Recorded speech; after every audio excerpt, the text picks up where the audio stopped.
जय हिंद दोस्तों। स्वागत है आपका एक बार फिर आपके अपने YouTube चैनल आयुर्वेदा स्टूडेंट्स पर। आज की हमारी इस वीडियो का जो टॉपिक है वो एग्ज़ाम्स में बहुत बार पूछा जाता है और एग्जामिनर को ये लगता है कि ये टॉपिक दे के वो बच्चों को डरा देगा, क्योंकि इसके घटक द्रव्य इतने ज़्यादा हैं कि याद करना इम्पॉसिबल सा लगता है। लेकिन ऐसी कोई टेंशन लेने वाली बात नहीं है। बस बने रहें हमारी इस वीडियो में अंत तक। तो फिर आप खुद कमेंट करके बताइएगा कि ये वीडियो आपको कैसी लगी। बस रिक्वेस्ट है कि कोई भी पार्ट इस वीडियो का मिस मत करिएगा, क्योंकि जो इसके निर्माण की विधि है उसमें जो घटक यूज़ हुए हैं उनको आसानी के लिए 2 पार्ट में डिवाइड कर लिया गया है।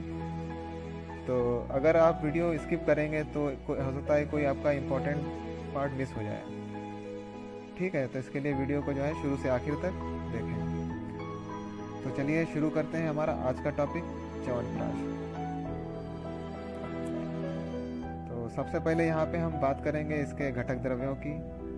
तो जो घटक द्रव्य में हम देखेंगे सबसे पहले पार्ट 1 में क्या क्या है, क्योंकि इसके निर्माण प्रोसेस में जो सबसे पहले पार्ट 1 के जो द्रव्य हैं, तो इन सारे द्रव्यों का हम चूड़ बना लेते हैं। फिर आवश्यकता अनुसार जो है बाकी बचे द्रव्य यूज़ किए जाते हैं। तो पार्ट 1 के द्रव्यों में सबसे पहले देखते हैं क्या है कि दशमूल के द्रव्य।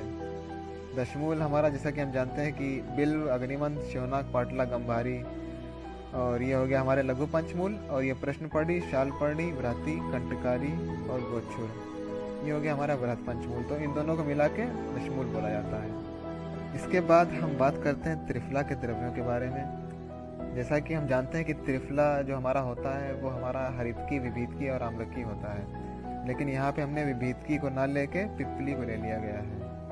और जो आम्लकी होता है यानी कि आंवला हमारा है, तो वो 500 नग ले लेंगे। 500 नग यानी कि 500 पीस आंवले के लिए जाते हैं, जो कि प्रैक्टिकल लाइफ में माना जाता है कि ये 6 किलोग्राम तक होता है। ठीक है, अब इसके बाद हम अष्टवर्ग के द्रव्यों को देखेंगे। अष्टवर्ग के द्रव्य जैसा कि हम जानते हैं कि जीवक, ऋषभक, मेदा, महामेदा, काकोली, क्षीर काकोली, रिद्धि, वृद्धि होते हैं। लेकिन यहाँ पे सिर्फ जीवक, ऋषभक, मेदा, काकोली और रिद्धि लिया गया है, और जीवंती को अलग से ले लिया गया है। ठीक है, इसके बाद हम चलते हैं बाकी के द्रव्यों पे। तो जो बाकी के द्रव्य हैं हमारे वो ये है अगरू, मुस्ता,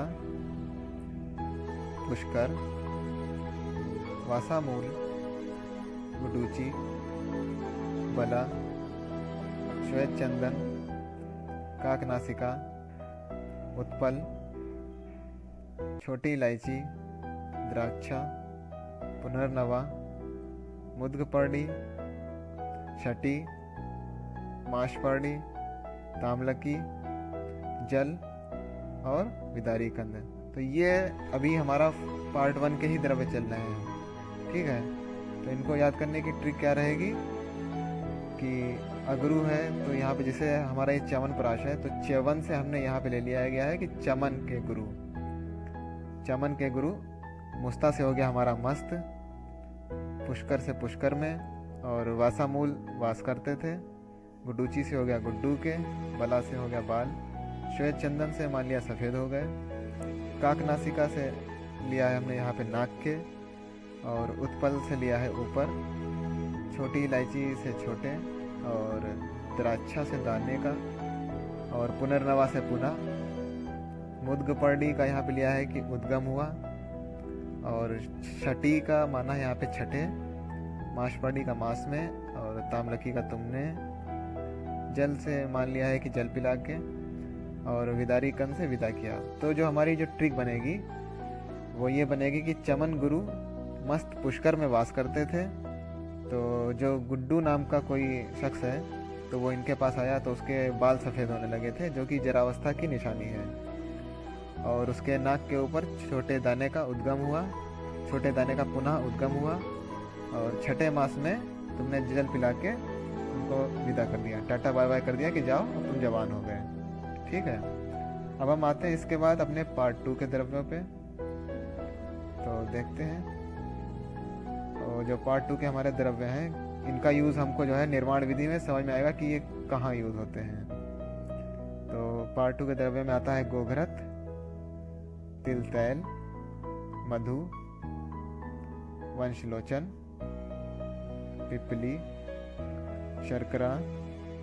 तो जो इनको याद करने की ट्रिक है वो ये रहेगी कि गोगरा से ले लिया यहाँ पे घी, तिल से ले लिया तेल, मधु से ले लिया शहद से खाओ, वंशलोचन में वंश का, पिपली से पीपल, और शर्करा से ले लिया गया है कि शर्करा से सींचो। तो अभी तक जिन साथियों ने हमारा ये आयुर्वेदा स्टूडेंट्स का हमारा चैनल लाइक और सब्सक्राइब ना किया हो तो वो उनसे रिक्वेस्ट है कि हमारे चैनल को सब्सक्राइब कर लें और बेल आइकन को प्रेस कर लें। तो चलते हैं हम अपने बाकी के द्रव्यों पे। तो वो हमारे हैं त्वक, तेजपत्र, छोटी इलायची और नागकेसर।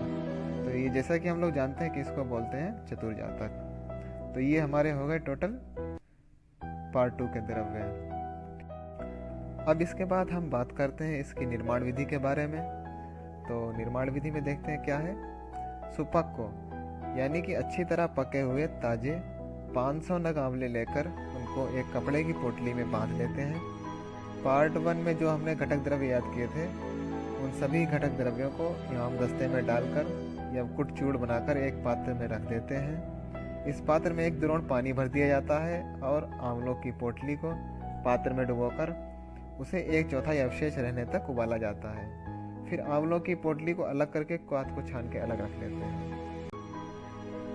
अब इसके बाद देखते हैं हमको क्या करना है। जो उबले हुए आंवले हैं उनसे बीजों को निकालकर गूदे की पिष्टी बनाकर उसको कपड़ा या छन्नी से चौड़े पात्र में छान लिया जाता है। फिर रेशे निकल जाने के बाद गूदे को घृत और तेल से हल्का सा भूनकर नमी को दूर कर लेते हैं, क्योंकि अगर थोड़ी सी भी उसमें नमी रहेगी तो उसमें फंगस वगैरह लगने के चांसेस हैं। और क्वाथ में शर्करा मिलाकर स्नेह पाक की अवस्था तक इसको उबालते हैं और उसी समय भर्जित पिष्टी मिलाकर उसे पुनः गर्म करते हैं। फिर पात्र को अग्नि से नीचे उतार लेते हैं और थोड़ा ठंडा होने पर उसमें जो बाकी बचे प्रक्षेप द्रव्य हैं उसके सूक्ष्म चूर्ण को अच्छी तरह से मिलाते हैं। फिर अवलेह को ठंडा होने पर मधु मिलाकर सुरक्षित पात्र में रख लिया जाता है। तो ये हो गई आपकी निर्माण विधि। अब हम आते हैं इसकी मात्रा के बारे में पढ़ते हैं। तो मात्रा क्या है, 12 से 24 ग्राम जो मात्रा है, लेकिन चरक संहिता में जो है इन्होंने कोई एक डेफिनेट मात्रा नहीं बताई है। उन्होंने बताया है कि इसकी मात्रा इतनी खिलानी चाहिए कि जिससे भोजन की मात्रा में कमी नहीं है। इसके अनुपान की अगर हम बात करते हैं तो इसका अनुपान है क्षीर यानी कि दुग्ध। अब बात करते हैं हम इसके उपयोगों के बारे में। इसको बनाने का जो मुख्य कारण था वो ये था कि इसके द्वारा जरावस्था को रोकना है, या जो मनुष्य जरावस्था को प्राप्त हो गए हैं उनकी जरावस्था को युवावस्था तक लाना है। अर्थात जो जरावस्था में होने वाली बीमारियां जो हैं या जो धातुएं जरावस्था के कारण छीड़ हो गई हैं तो उनको पूर्ण करना है, जिससे कि मनुष्य रोगों से दूर रहेगा। आइए एक नज़र हम इसके उपयोगों पर डालते हैं। तो देखते हैं इसके उपयोग हैं।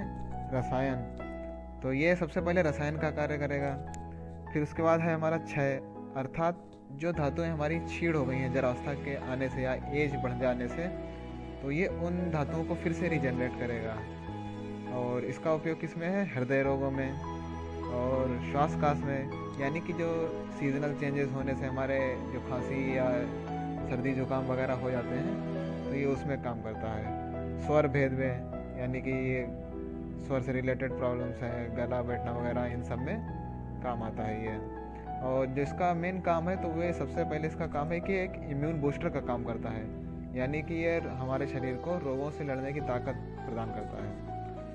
तो दोस्तों, आज का हमारा ये वीडियो आपको कैसा लगा आप कमेंट सेक्शन में कमेंट करके हमको ज़रूर बताएं और दोस्तों के साथ इसका लिंक शेयर करें और उनकी हेल्प करें। वीडियो अच्छा लगा हो तो लाइक करें और ना अच्छा लगा हो तो डिसलाइक कर दें। हमारी हर वीडियो की नोटिफिकेशन पाने के लिए बेल आइकन पर क्लिक करें और ऑल नोटिफिकेशन पर क्लिक कर दें। जय हिंद, जय आयुर्वेद। धन्यवाद।